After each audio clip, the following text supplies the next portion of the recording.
Hello नमस्कार। आज हम कक्षा 10 का गणित का पहला चैप्टर शुरू करेंगे, जिसका नाम है वास्तविक संख्या। इस कक्षा से पहले चैप्टर के महत्वपूर्ण पॉइंट कंप्लीट करेंगे और आगे की क्लास के अंदर इस पहले चैप्टर का जितने भी सवाल है वो कंप्लीट करेंगे। कक्षा 10 की गणित जिसका चैप्टर पहला है या पहली प्रश्नावली है, पहली प्रश्नावली जिसका नाम है वास्तविक संख्या। वास्तविक संख्या, वास्तविक संख्या होती क्या है वो देखो आप। वास्तविक संख्या परिमेय और अपरिमेय संख्या के समूह को वास्तविक संख्या कहते हैं। अब यहाँ पर एक नाम आया परिमेय संख्या और दूसरा अपरिमेय संख्या। परिमेय संख्या ऐसी संख्या है जिसे हम p/q के रूप में लिख सकते हैं, और अपरिमेय संख्या ऐसी संख्या है जिन्हें हम p/q के रूप में नहीं लिख सकते। वास्तविक संख्या परिमेय संख्या और अपरिमेय दोनों के समूह को वास्तविक संख्या कहते हैं। अब इस वास्तविक संख्या की हम परिभाषा की बात करें,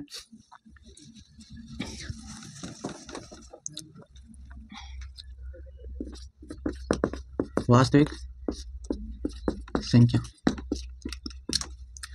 ऐसी संख्या है या परिमेय व अपरिमेय संख्याओं के समूह को वास्तविक संख्या कहते हैं। वास्तविक संख्या परिमेय और अपरिमेय संख्या के समूह को वास्तविक संख्या कहते हैं। जैसे √2 यह भी वास्तविक संख्या है, 3 यह भी वास्तविक संख्या है, और जितनी भी संख्या केवल रूट के अंदर -2 या रूट के अंदर -5 ये नहीं होनी चाहिए, ये आपके काल्पनिक संख्या हो जाएगी, ये वास्तविक संख्या नहीं। और जितनी भी संख्या जैसे माइनस वाली होगी या पॉइंट वाली होगी, जितनी भी संख्या वो सारी वास्तविक संख्या होती है। अब यहाँ पर एक नाम आ रखा है परिमेय संख्या और एक आ रखा है ये परिमेय संख्या। अब परिमेय संख्या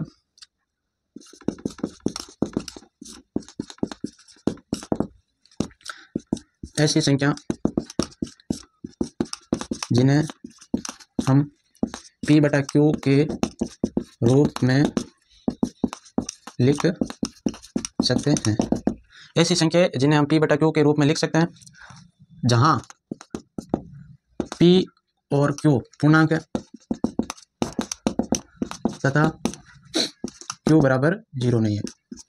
ऐसी संख्या को हम कहते हैं परिमेय संख्या। अब इसके उदाहरण यहाँ बात करें तो 2 ये भी परिमेय संख्या है। क्यों? क्योंकि मैं 2 को लिख सकता हूँ 1/2। अब 2 के अंदर 1 का भाग दूंगा 2 आएंगे। और हम बात करें √4, ये भी परिमेय संख्या है। √4 को मैं 2 लिख सकता हूँ। और आगे मैंने लिखा 0.5, ये भी परिमेय संख्या है, क्योंकि 0.5 में पॉइंट हटाने के बाद ऊपर 15 और नीचे 10 लिख सकता हूँ। जितनी भी संख्या ये परिमेय संख्या। अब एक नाम आ रखा है अपरिमेय संख्या। अपरिमेय संख्या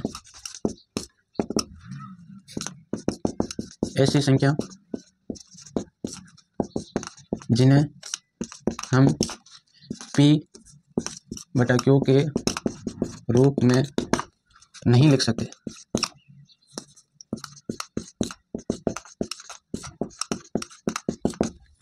अपरिमेय संख्या ऐसी संख्या जिन्हें हम p/q के रूप में नहीं लिख सकते। अब इसके अंदर आप देखोगे तो √2, √3 और √5 और पाई, ये जितनी भी संख्या ये सारी अपरिमेय संख्या है।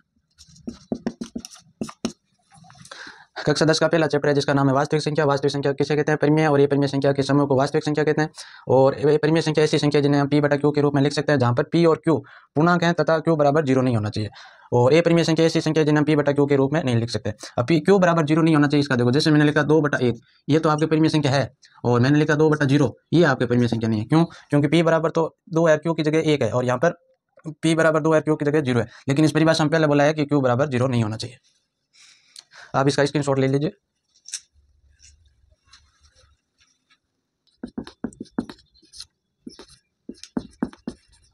वास्तविक संख्या के अंदर दो, एक तो होती है परिमेय संख्या और एक होती है अपरिमेय संख्या। एक होती है परिमेय संख्या।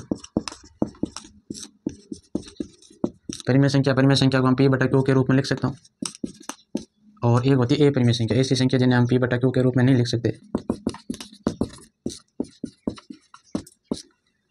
परिमेय संख्या के अंदर आती कौन कौन सी संख्या है? एक तो आती है प्राकृत संख्या।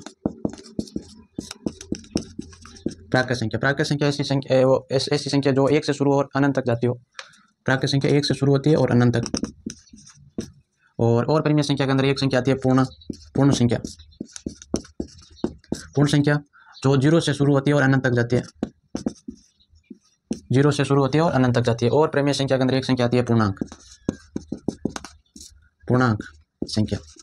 पूर्णांक संख्या माइनस और प्लस वाली सारी संख्या, माइनस के 2, माइनस के 3, माइनस के 2, माइनस के 1 और 0, 1, 2 और 3 और अनंत तक जाती है, यह संख्या पूर्णांक कहलाती है। ए परिमेय संख्या रूट वाली संख्या √2, √3 और पाई, और हम इसके अंदर बात करें तो 0.3131131113111। अब इस संख्या को मैं परिमेय संख्या के रूप में नहीं लिख सकता, इसलिए ये ए परिमेय संख्या।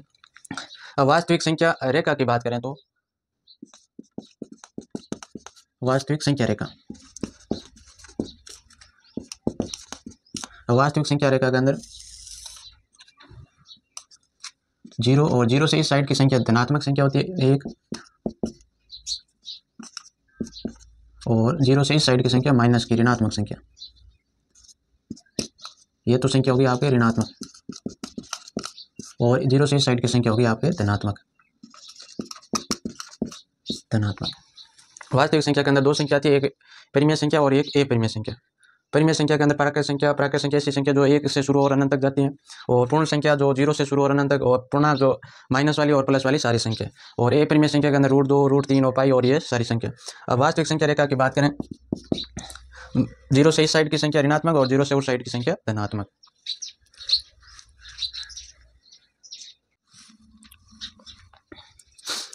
वास्तविक संख्या के दो अति महत्वपूर्ण गुण हैं, जिसमें से पहला तो है कलन विधि। इस विधि से हम HCF ज्ञात कर सकते हैं। कलन विधि से केवल हम HCF ज्ञात कर सकते हैं। 10वीं क्लास के न्यू सिलेबस के अनुसार ये विधि हटा दी गई। अब दूसरी विधि है जिसका नाम है अंकगणित की आधारभूत प्रमेय। पहली तो कलन विधि जो आपके अभी न्यू सिलेबस के अनुसार है नहीं, और कलन विधि से हम केवल HCF ज्ञात कर सकते हैं, और अंकगणित की आधारभूत प्रमेय से हम HCF और LCM दोनों ज्ञात कर सकते हैं। कलन विधि को पहले हम समझते हैं। जैसे मैंने लिखा 96 व 404 का HCF, 96 और 404 का HCF क्या होगा? तो कलन विधि से मैं एक आसान तरीका बताता हूँ। जैसे यहाँ पर 96 और यहाँ पर 404 है, तो 404 के अंदर 96 का आपको भाग देना, 404 के अंदर 96 का भाग देना। तो 96 का भाग दूंगा तो ये भाग लगभग आपके जाएगा 4 बार, और यहाँ आया 4 बार जाएगा तो ये 384। 404 में से 384 घटाऊंगा तो ये बन रहा है 20।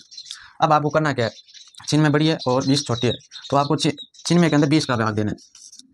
96 के अंदर मैं 20 का भाग दूंगा तो ये भाग जाएगा 4 बार 80, और 96 में से 80 घटाऊंगा तो ये बन रहा है 16। अब इनमें से बड़ी कौन सी है? 20 बड़ी है और 16 छोटी है, तो 20 के अंदर 16 का भाग देना है, तो ये भाग जाएगा एक बार, और 16 में से मैं 20 में से 16 घटाऊंगा तो ये बन रहा है 4।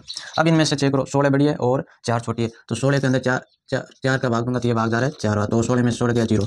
जब तक 0 नहीं आए तब तक छोड़ना नहीं। अब इसमें के अंदर कलन विधि से केवल HCF ज्ञात कर सकते हैं, और HCF इसका होगा जो ये होगा इसका HCF। भागफल नहीं, जो भाजक है वो इसका HCF होगा, कलन विधि है, लेकिन ये आपके अभी सिलेबस के अंदर है नहीं। दूसरी विधि है अंकगणित की आधारभूत प्रमेय। अंकगणित की आधारभूत प्रमेय। अब अंकगणित की आधारभूत प्रमेय से हम HCF और LCM दोनों ज्ञात कर सकते हैं। जैसे मैंने अंकगणित की आधारभूत प्रमेय से हम HCF और LCM दोनों ज्ञात कर सकते हैं। इस विधि के हम आगे चैप्टर के अंदर जितने भी सवाल है वो इसी विधि से हल करेंगे। और इसके अंदर जैसे अंकगणित की इस विधि के अंदर मैं लिख रहा हूँ जैसे 8। कलन विधि से हम केवल HCF ज्ञात कर सकते हैं, और अंकगणित की आधारभूत प्रमेय से HCF और LCM दोनों ज्ञात कर सकते हैं। इस विधि के जितने भी क्वेश्चन हैं वो आगे चैप्टर के अंदर दे रखे हैं, तब हम हल करेंगे। पहले हम इसकी थोड़ी सी परिभाषा देख लेते हैं। अंकगणित की आधारभूत प्रमेय, भाज्य संख्याओं को ए भाज्य संख्या के गुणनफल के रूप में व्यक्त करना। भाज्य संख्या को ए भाज्य संख्या के गुणनफल, ए भाज्य संख्या के गुणनफल के रूप में व्यक्त करना। अंकगणित की आधारभूत प्रमेय होती क्या है कि भाज्य संख्याओं को ए भाज्य संख्या के गुणनफल के रूप में व्यक्त करना। अब यहाँ पर देखो एक नाम आ रखा है भाज्य संख्या और एक आ रखा है ए भाज्य संख्या। भाज्य संख्या ऐसी संख्या है जिसके 2 या 2 से अधिक गुणनखंड हो, और ए भाज्य संख्या ऐसी संख्या जिसके केवल 2 गुणनखंड हो। जैसे मैंने लिखा 4 ये भाज्य संख्या है, क्योंकि मैं 4 को लिख सकता हूँ 2 × 2 × 1, 2 से अधिक गुणन आ रहा है इसके, और 2 ये 2 एक ए भाज्य संख्या क्यों 2 और 2 को 2 × 1 के अनुसार लिख सकता हूँ, इसलिए इसके 2 गुणनखंड आ रहे हैं। या अन्य परिभाषा के अनुसार देखें तो ऐसी संख्या जिसके अंदर एक और स्वयं और इसके अलावा किसी और का भाग जाता है पूरा, तो वो होती है भाज्य संख्या। ए भाज्य संख्या ऐसी संख्या जिसके अंदर एक और स्वयं के अलावा किसी का भाग नहीं जाता, वो होती है ए भाज्य संख्या। अब इसके अंदर भाज्य संख्या को ए भाज्य संख्या के गुणनफल के रूप में व्यक्त करना। मैंने लिया यहाँ पर 8, 8 क्या है, 8 भाज्य संख्या है। अब मैं 8 को लिख सकता हूँ 2 इंटू 2 इंटू 2 इंटू 2। अब ये 8 भाज्य संख्या और ये तीनों संख्या एक भाज्य संख्या है, तो परिभाषा के अनुसार इनको एक भाज्य संख्या के गुणनफल के रूप में व्यक्त कर दिया। इसे ही बोलते हैं अंकगणित की आधारभूत प्रमेय। अब इसके जितने भी क्वेश्चन है वो हम आगे प्रश्नावली के अंदर हल करेंगे।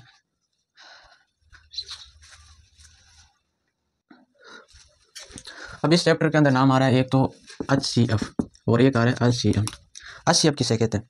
तो HCF संख्याओं में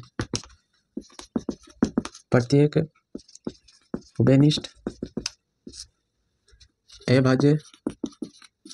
उभयनिष्ठ अभाज्य गुणनखंड की सबसे छोटी घात का गुणनफल। HCF किसे कहते हैं? संख्याओं में प्रत्येक उभयनिष्ठ अभाज्य गुणनखंड की सबसे छोटी घात का गुणनफल। यहाँ पर एक नाम आ रखा है सबसे छोटी घात। हमें इसको एक उदाहरण के माध्यम से समझेंगे। जैसे 6 और 20 का HCF ज्ञात करना। तो यहाँ पर 6 और 20, तो पहले तो आप इसका गुणनखंड करोगे। 6 को मैं 2 का भाग दूंगा 3 बार, 3 में 3 कर दिया 1, तो 6 बराबर मैं क्या लिख सकता हूँ 2 इंटू 3। आगे एक है 20। अब 20 के अंदर 2 का भाग दोगे 10, 2 5, 5 5 दिया, तो मैं 20 को क्या लिख सकता हूँ 2 इंटू 5। और हम इसको आगे सरल करेंगे तो ये 2 कितनी बार आ रखा है 2 आ रखा है 2 बार, तो मैं 2 की घात 2 इंटू 5। अब इस परिभाषा के अनुसार देखो संख्याओं में प्रत्येक उभयनिष्ठ का मतलब कॉमन 2 इसमें भी है और 2 इसमें भी है, तो ये तो हो गया उभयनिष्ठ। आगे इसमें पूछा अभाज्य गुणनखंड की सबसे छोटी घात। अब इनमें देखो सबसे छोटी घात यहाँ पर 2 पर 2 घात है और यहाँ पर 2 पर 1 घात है, तो इनमें सबसे छोटी घात किसकी है? इसकी। तो 6 और 20 का HCF हो गया आपके 2। HCF क्या है? संख्याओं में प्रत्येक उभयनिष्ठ अभाज्य गुणनखंड की सबसे छोटी घात का गुणनफल। हमने 6 का गुणनखंड किया तो 2 इंटू 3 और 20 का करोगे तो 2।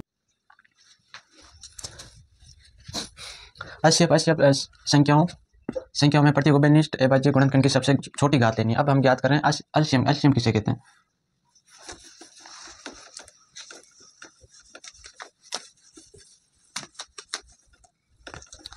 HCF के अंदर तो संख्याओं के प्रत्येक उभयनिष्ठ गुणनखंड की सबसे छोटी घात लेनी है और LCM के अंदर सबसे बड़ी घात लेनी है। LCM संख्याओं में अभाज्य गुणनखंड की सबसे बड़ी घात का गुणनखंड। सबसे बड़ी घात का गुणनखंड। अब एक उदाहरण के माध्यम से हम समझेंगे। जैसे मैंने लिखा 6 और 20 का LCM। इसका HCF तो आया था हमारे 4, हम LCM ज्ञात करें तो पहले तो आप क्या करोगे 6 का गुणनखंड 6 को मैं लिख सकता हूँ 2 इंटू 3, फिर आगे 20 को मैं लिख सकता हूँ 2 इंटू 5, या फिर मैं इसको और लिखूँ तो 2 की घात 2 इंटू 5। अब इस परिभाषा के अनुसार देखो संख्याओं में अभाज्य गुणनखंड की सबसे बड़ी घात लेनी है। तो यहाँ पर 2 की घात कितनी 2 और यहाँ पर 2 की घात है आपके 1, तो इसके अंदर ये लेना है 2 की घात 2। उसके बाद 3 है, इसमें भी है 3 इसमें, लेकिन इसमें नहीं, तो 3 को और लेना है। जितनी भी सारी संख्या लेनी है ध्यान यहाँ रखना है, जो उभयनिष्ठ आ रहा है उसकी बड़ी घात वाली संख्या लेनी है।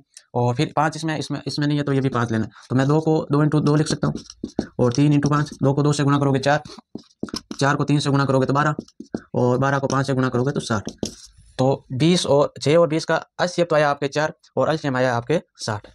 और इसके अंदर लेनी कौन सी है? बड़ी घात वाली। और HCF के अंदर सबसे उभयनिष्ठ होना चाहिए और उसकी छोटी घात वाली लेनी, और इसके अंदर उभयनिष्ठ के सबसे बड़ी घात वाली संख्या लेनी है और उसके बाद जितनी भी पीछे संख्या बनती है वो सारी लेनी।